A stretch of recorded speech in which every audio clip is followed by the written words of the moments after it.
The journey of going north when I did and how I did was so monumental. It was pretty significant when I got pulled back home so suddenly in the way that I did. So now coming home again, it's like another sort of pilgrimage of coming back here, knowing that I'm coming home for the holidays and I'm going to be seeing my family, but also knowing that my mom won't be there.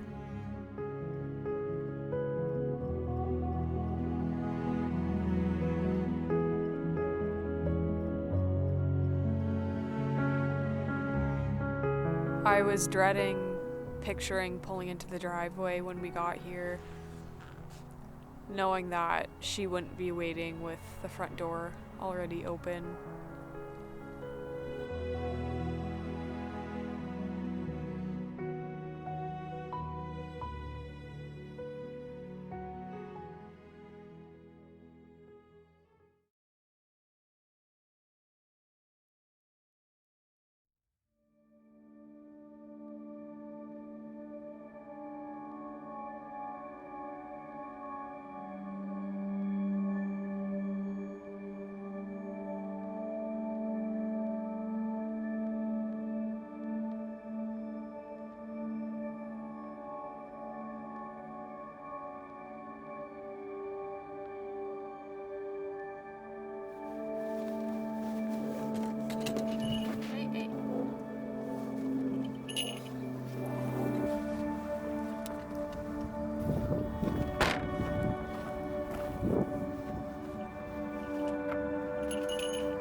Today we caught our first solo snowshoe hare, which is really exciting.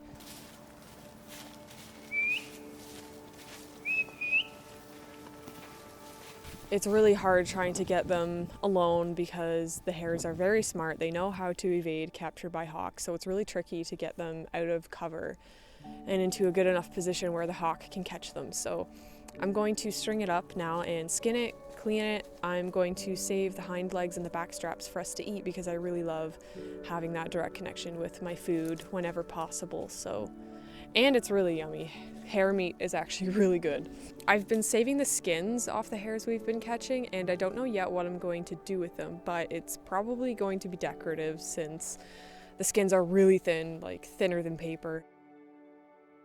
I want to try and brain tan the hides when I get to it because apparently each animal has just enough brain material to completely tan its own skin, which I think is really cool.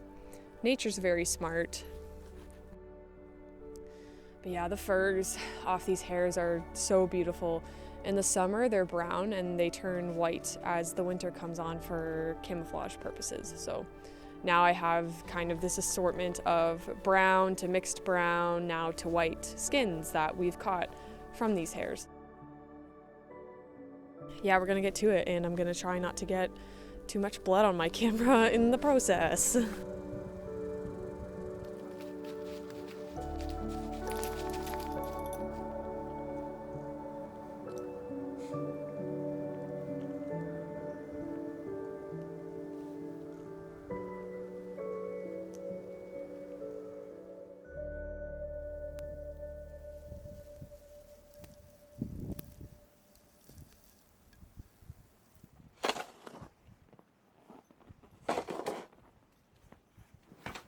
Hi. What are we at here? Like 2.5 feet of snow? Oh my gosh. Just look at the cars. Oh my gosh. Where am I even supposed to put all this?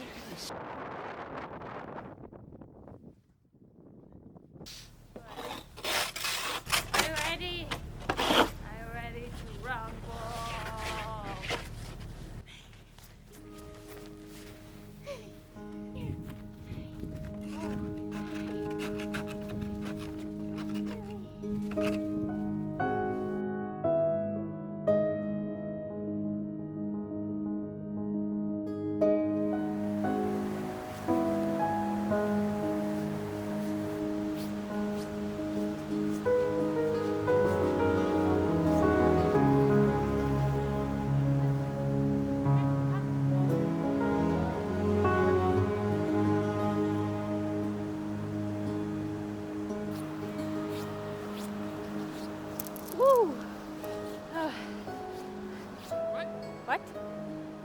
say?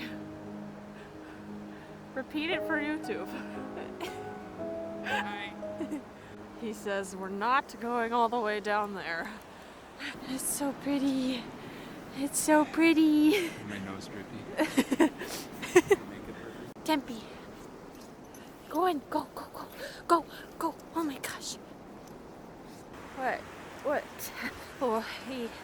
Okay, you see that like orange, the orange side on the left side? Yeah. Yeah, watch it grow over. You see it? What do you mean? Oh, just like hold on it, and then you'll see it cut back. Right? See how far the shelf comes out to the right side? Right? And then eventually it gets split. See that little split? And then it takes it away. Oh. And then it grows back. What? What is that? Oh. It's like a magic trick. We have a pretty brutal hike out. It's the way in took us about like 40 minutes. Uphill all the way in, and then a really, really sketchy downhill. I think I was scooting on my bum the whole way in. So we're at Silver Falls, which is this really beautiful spot. Yeah, it's just cliffs of big rock, and the waterfalls are so beautiful, and the trees here are beautiful, and everything is awesome. But now I gotta go home and be hopefully on time for my women's meeting call, Christine Cares Women's Circle. I really love that space, and I've missed the last 2 meetings in a row, so I don't want to miss another one. So we spent more time walking in and out than we did like actually staying here and enjoying the views and everything, but such is life. It's so beautiful here though, oh my gosh.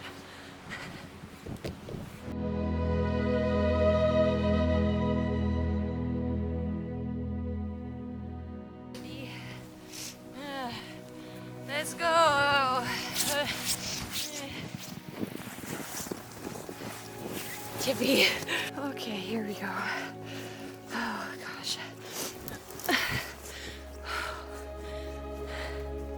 That is so pretty.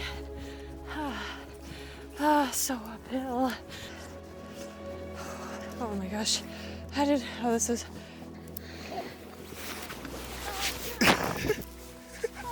Aggressive. Okay, give me that. What the fuck is this? Good. Oh, how nice it must be to have 4 legs. Okay, the camera's going away because that's very uphill.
It's kind of hard because I feel like I don't want to talk about this stuff because it's so heavy and obviously very sad. But something I've been learning through this whole process is that before something like this happens to you, when other people talk about it and when other people share their experiences and their stories in grief and loss and tragedy and just losing people, your mind kind of blankets it out and you kind of wall yourself off to feeling it for very obvious reasons, but I think also because your mind kind of tells you, oh, that won't happen to me. That's never happened to me, therefore it will never happen to me. And I know that anytime I heard about people losing those that they loved, I never thought about it fully. And then it happens, and then it obviously everybody grieves and copes in different ways, and I've always been somebody who needs to think out loud, even though it is hard to talk.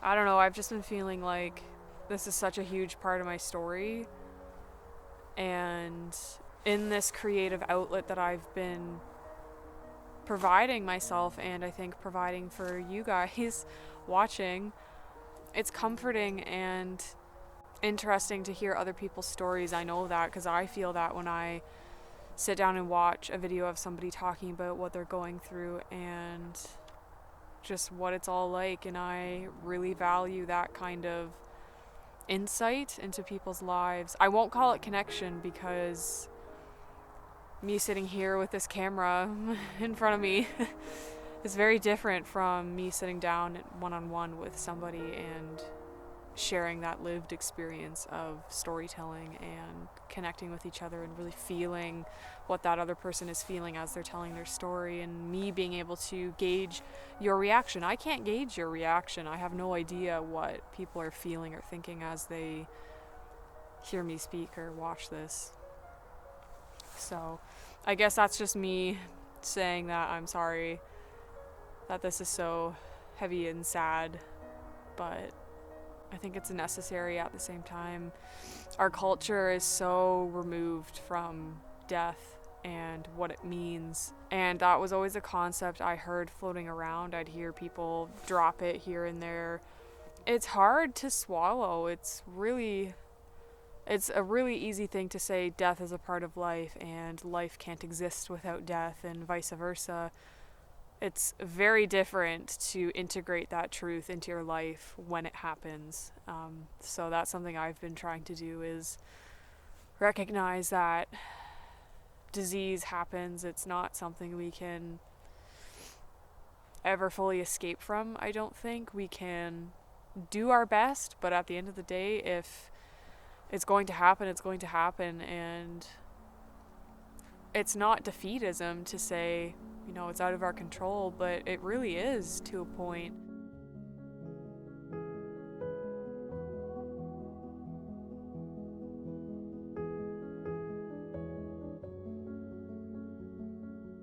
There's all these things that I want to tell my mom about because she was always so excited to hear the new things I was doing and new things I was learning, and she was so excited to see me go away to school, which, again, if you've seen my most recent videos, you'll know that I dropped out of university, which is why, well, part of the reason why I moved to North. It's hard knowing that I won't be able to sit down and talk to her and tell her about this journey I'm on and of uncovering all of these really deeply hidden parts of myself that I've been too scared to look at for a long time. She just loved to see me go off and do my thing, whatever it was at the time, and now it's something completely different than what I've been doing for the last 5 years. How old am I? Yeah, 5 years. I can't fill her in on this new path that I'm embarking on in life, which I will tell you about at some point. This is a different conversation right now. But one thing I've been doing that has been helping is writing her letters. There was this journal I found that she had started for me when I was a baby, but there's only 2 entries in it, and I know that her intent was to keep going with it. I guess something happened and she stopped writing in that journal. It would have been really beautiful to find that journal after she passed and to be able to go through it and feel like she was still here talking to me, telling me stories. But now I'm the one writing her letters, and it actually feels really good. It feels like I'm able to have a conversation with her, even though it is one-sided. I can still kind of imagine what she would say in response to these things I'm writing down and telling her about and addressing her, and maybe she can hear me or feel me saying things to her. I don't know. So yeah, the first Christmas after somebody passes away. Super interesting.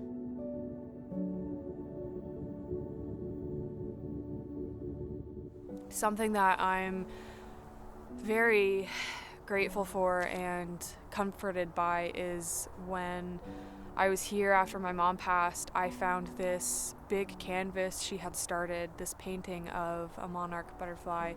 The monarchs she loved so much. I remember being a kid and our yard would be full of them. Every single summer, my mom had all these different flower beds all around the property, all these different wildflowers and stuff like that. And I remember year after year, the monarchs became fewer and fewer. And I remember so vividly how sad that made her, where she realized it was because of climate change and because of what happens along their migratory route. I just remember seeing this connection she had with the monarchs, and the last couple of years where she herself was kind of fading away slowly, there would be 1 or 2 monarchs at the most that would show up, and that was like the highlight of her whole summer that I got to see anyways because I wasn't living at home. So through this process of finishing her monarch painting, I am starting on that journey of learning how to make art and just accept it for what it is, however it turns out, because I understand now that you can't just pick up a new craft or a new hobby and be really good at it off the bat. It's kind of a symbol of this commitment to myself that I'm making now, of being kinder to myself, but also making that commitment to dedicate time and mental effort to something, and even emotional effort. And if it turns out great, great. If it doesn't turn out great, that's fine. Like, I don't know, it just feels really good. I just picture her standing there watching me painting this butterfly that she didn't finish. And it was kind of funny when my stepdad said that, of like, oh, she gave up on it because she didn't feel like it was good enough. And all she had left to do was the black of the wings, and that was it. When he said that, I just kind of stopped and I stared at it, and I was like, it's exactly what I do to myself. It's the same thing. It kind of broke my heart a little bit to picture her doing the same thing to herself that I do to myself. But it also gave me a little bit of extra insight and perspective, not only into her mind, but into my own.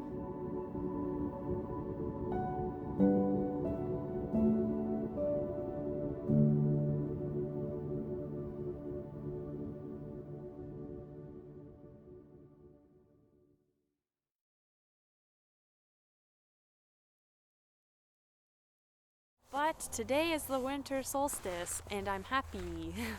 I've been doing a lot of learning about seasonal celebrations this year in particular. The reading I've been doing about Samhain and the winter solstice is just super interesting. There's this old Celtic concept of the year starts on Samhain, which is October 31st, because it's when you are beginning to head into the darkness. And apparently in the lives of the ancient Celts, the day also started with the darkness. And when you think about it, it makes a lot of sense, even though it sounds kind of backwards and a little bit crazy. Life starts in darkness.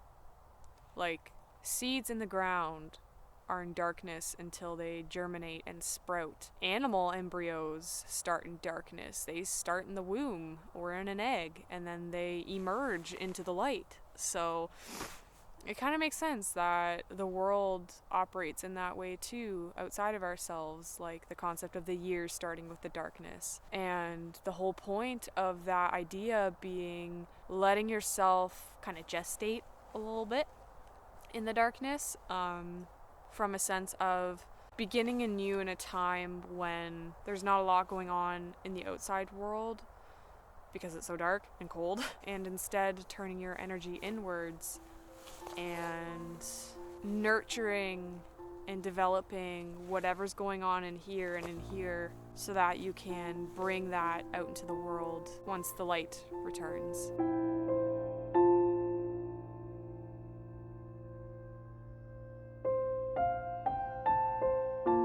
I don't know if I'm going to record something else while I'm at the cottage, but if I don't, if this is the last time I am sitting down in front of my camera in the middle of the woods like a weird person, thank you for watching.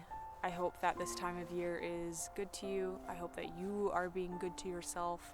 If not, I trust that you will figure it out. Actually, hold on a sec. Let me know what you did for this season of darkness. I would really love to know. Also, by the way, in my head, I don't call Christmas anymore. I think I like unconsciously started calling it the season of darkness because it's actually really beautiful and I really love it. Yeah, just that whole concept of life starting anew in the darkness. It's very real. It's very real. Yeah. Okay, I gotta cut myself off. I'll talk to you soon. Tell me what you did for the season of darkness. I'm trying to get off the ground and it's not working. Okay, bye.